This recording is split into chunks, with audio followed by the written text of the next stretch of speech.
Dr. Babasaheb Ambedkar Open University.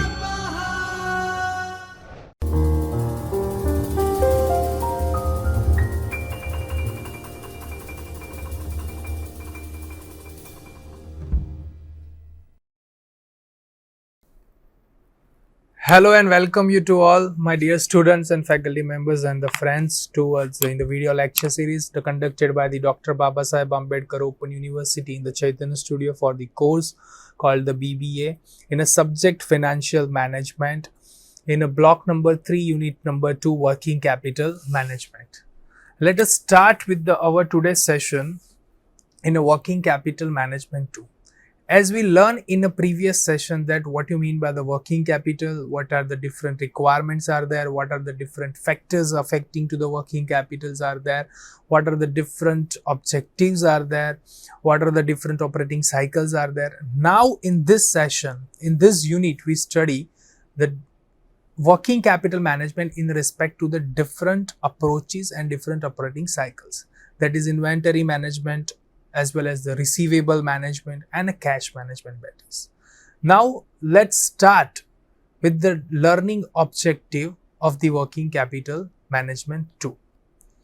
Let us examine that what you mean by the learning, what are the different learning objectives. After viewing this particular video, or we can say the session, you evaluate yourself with the discussion of the inventory management, explaining the different receivables management, practice of cash management techniques, or we can say the receivables, and know the purpose of inventory and list the inventory management techniques. For the introduction point, that is inventories from a major chunks of the current assets of the company and the huge amount of the funds are often to invested in them. Hence, it is extremely important that the firm manages its inventory in the efficient and most effective manner. The inventory management. An inventory can be defined as a raw material work in progress goods and the complete finished goods that are considered to be the portion of the business assets that are ready or will be ready for a sale. That is, inventory represent one of the most important asset that the most business possess, and because the turnover of the inventory represent one of the primary sources of the revenue generation and subsequent earning for the company shareholder or owners. Now, what do you mean by the purpose of the holding the inventories? That keeping the stock of inventory involves the locking of the company's funds and increase in the storage and handling cost.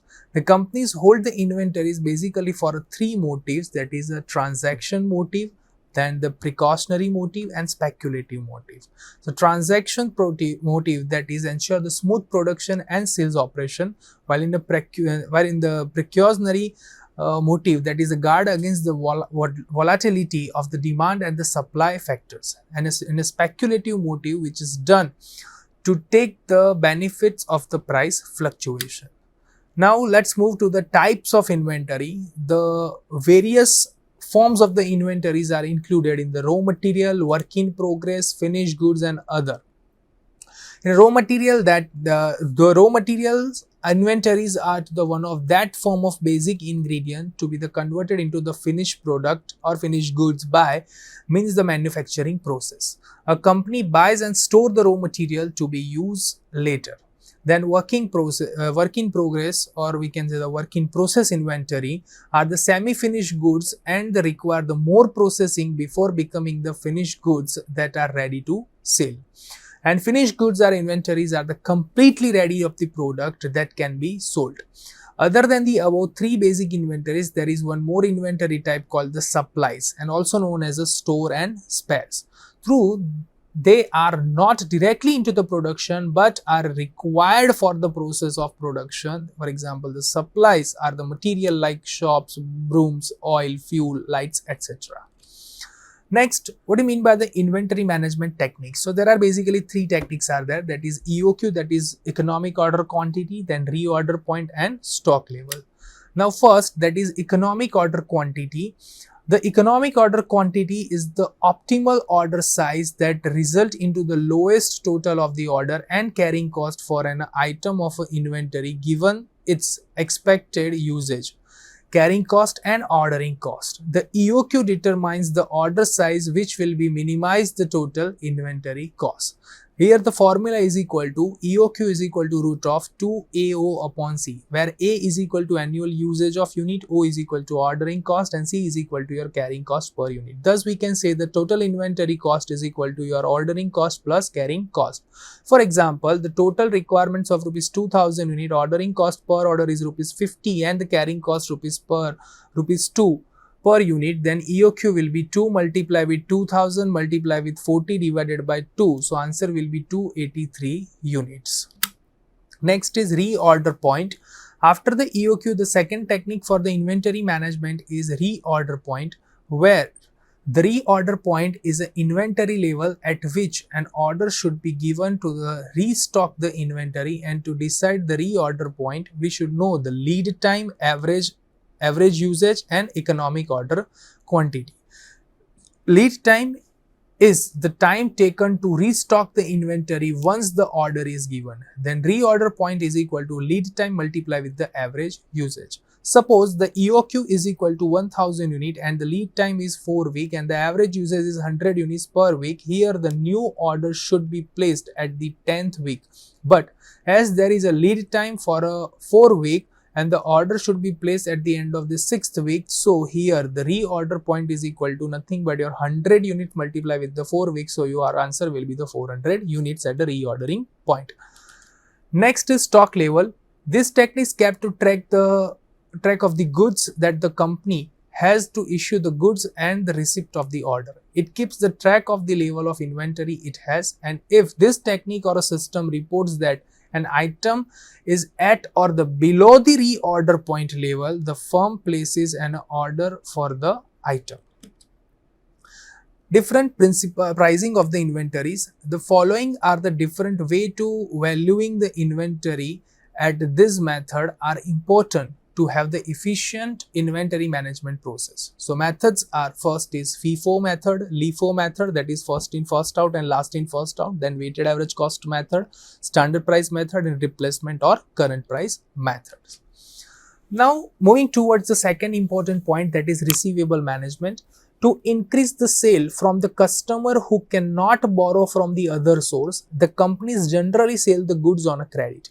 If the credit is given to the customers and when such finished goods are sold, they get the converted into the receivables, which in the turn can be the converted into cash.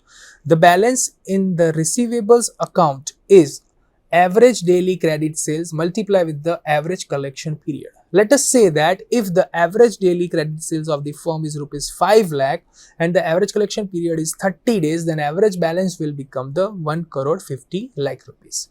In a many organization, the receivables forms an important part of the total assets, and receivable management is the time consuming for the financial manager as well. What are the different purposes for the receivables? That first purpose is that is maximizing the sales by the selling of the goods on the credit rather than the sitting on the immediate payment of the cash. When the goods are sold on a credit, higher profit margins are charged unlike the cash sales, resulting in an increased profit. In today's competitive world, the company will have to give the better credit terms than the offered by its competitors. Now, cost of maintaining receivable. The first cost is blockage of additional fund. Second is maintenance cost. Third is defaulting cost, and fourth is collection cost. Blockage of additional funds, that means if the firm is granting the credit to the customer, then there would be some time lag between the credit sale to the customer and the receipt of cash from the customer. Since the additional funds are required to maintain this receivable, the company has to manage the finances required for other purposes. Since the company has to invest in additional fund, the outgo will be in the form of interest or in the opportunity cost of funds. While maintaining cost or maintenance cost, that is, since the company is into the receivable management, it has to incur the additional expense in the form of clerk salary, investigation of the debtors, credit checks. In short, the administrative cost will increase due to the receivable management. Then defaulting cost. Many times the company incur the loss from the bad debts, and the bad debts are result of default in the payment by the customers who were offered the credit. Then collection costs. The collection costs are the costs which are incurred for the collection of money from the customer at a right time. Next is monitoring receivables. In order to ensure the efforts put into the collection, a firm should continuously monitoring its payment receivable in the 4 different methods. That is average collection period, aging schedule, day scale outstanding, and collection metrics. In that, first, that is average collection period. The average collection period is a preliminary based, or we can say the primary based on the outstanding receivables on year end. In order to exercise the internal control, monitoring should be done frequently. If the sales are seasonal or tend to grow towards the year end, then the outstanding balance at the end of the year can be misleading. Then aging schedule. Aging schedule, despite to the age-wise distribution of the accounts receivable at any particular time. In other words, the receivables are broken down based on the time period for which they have been outstanding. Day sales outstanding. The average number of days sales outstanding at any particular period of a time, say at the end of the quarter and at the end of that the month, can be given by this formula, that is day sales outstanding is equal to account receivable at a particular time divided by average daily scale. Next is collection matrix. In order to analyze the behavioral change in the payment made by the customer, it is necessary to study the collection pattern associated closely with the credit sale. That means that one person is paying on the first day of the month, another month will be 7th day, 10th day, 15th day. So this will be the collection matrix over there. Next important point, that is cash management. So cash is considered of a crucial important because it is the most liquid asset and the lifeblood of the firm. Since cash is the lifeblood of the business, it is the decisive factor of the solvency of the company. Reason for holding cash, that is, there are the 4 main motives are there to hold the cash. That is transaction motive, then precautionary motive, speculative, and cash flow management. In that transaction motive, since the companies entered into the transaction with the other companies, and some of these transactions are the cash based and the rest of them are credit based, the company has to strike the balance between the cash inflow and outflow. The company keeps some amount as a cash to deal with such transaction where the transaction are cash based. Next is precautionary motive, that is contingency like a sudden fire, accident, employee strike, early payment to the creditors, mismatch between the receipts and payment can occur anytime. The company maintains some amount in the form of the cash to safeguard against such incidents also. Then speculative motives. Speculative motives play a big role in the holding of the cash by the corporate to take the advantage of sudden decrease in the raw material price or invest in an investment opportunity which are short term. The companies keep some amount of the cash with them. Next is cash flow management. In a cyclical and the seasonal industries like the automobile, tea, jute, there is a mismatch between the cash inflow and cash outflow, and these companies hold more cash than the required to the safeguard against the seasonal or cyclical changes over there. Next is factors of efficient cash management. There are mainly enhancing the efficiency of cash management. There are 3 main factors are there, that is immediate preparation of bill, then collection of cash and checks, then centralized purchasing system. In that first, that is immediate preparation of bills, that first and foremost step in the efficient cash management is bridging the time gap between the date of dispatching goods and date of preparing the bills and sending them to the customer. This means it will help reduce the delay in the bill payment and will result in a prompt receipt of the cash. Second is collection of the cash and check. the company must deposit the cash and check it received in a bank on the same day. This can be done by keeping a dedicated staff for such work, and the customer can make the payment directly by the depositing the cash into the company's account. Third is centralized purchasing system. When the company goes for this centralized purchasing system, it can achieve many advantages, like company can go for the bulk purchase and can gain the discounts which will effectively reduce the cost allocation. Here the company can reduce the cost, transportation, handling and storage also. Next is, after evaluating this, you have to evaluate yourself. After watching this video, you have to evaluate yourself with the long question, that is, what is the working capital management in context to receivable management and cash management with practical example. You have to learn it. Then explain the inventory management techniques. After evaluating this and after writing these questions, let us example, or let us take in a solving that multiple choice question. In that, first, what are the excess of income over the expenditure of companies of a year? That is, profit are the excess income over the expenditure.